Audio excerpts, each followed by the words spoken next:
কথায় আছে কুকুর মানুষের সেরা বন্ধু, কিন্তু সঙ্গী হিসাবে সত্যিকারের কুকুরের দেখাশোনা করা কঠিন হতে পারে, বিশেষ করে প্রবীণদের জন্য যারা ডিমেনশিয়া ও আলজাইমারে আক্রান্ত। এজন্য বাজারে এসেছে জিনি।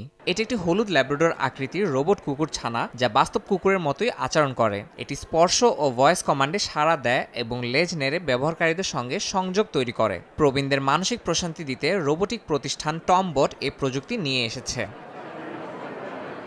যিনি তৈরির পেছনে অনুপ্রেরণা ছিল তাদের জন্য সঙ্গী তৈরি করা যারা বাস্তব পশুপালনের চ্যালেঞ্জ সামলাতে পারে না। বিশ্বব্যাপী ৩০ কোটির বেশি প্রবীণ ডিমেনশিয়া বা নানা মস্তিষ্কজনিত দুর্বলতায় ভুগছেন, যা তাদের একাকিত্ব, উদ্বেগ ও হতাশা বাড়িয়ে দেয়। যিনি সেই মানসিক চাপ কমাতে সাহায্য করতে পারে। এই রোবটিক কুকুরছানার বিশেষত্ব হলো এটি পুনরাবৃত্তিমূলক নয়, বরং নতুন নতুন আচরণ প্রদর্শন করে ব্যবহারকারীদের সঙ্গে গভীর সম্পর্ক তৈরি করে। এর মাধ্যমে প্রবীণরা দিনের পর দিন একই রকম অভিজ্ঞতার সম্মুখীন না হয়ে একটি বৈচিত্র্যময় সঙ্গ উপভোগ করতে পারবেন।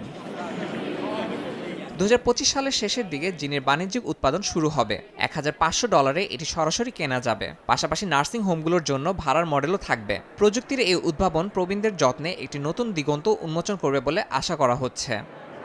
ইয়াসিন মোহাম্মদ জিসান, সময় সংবাদ।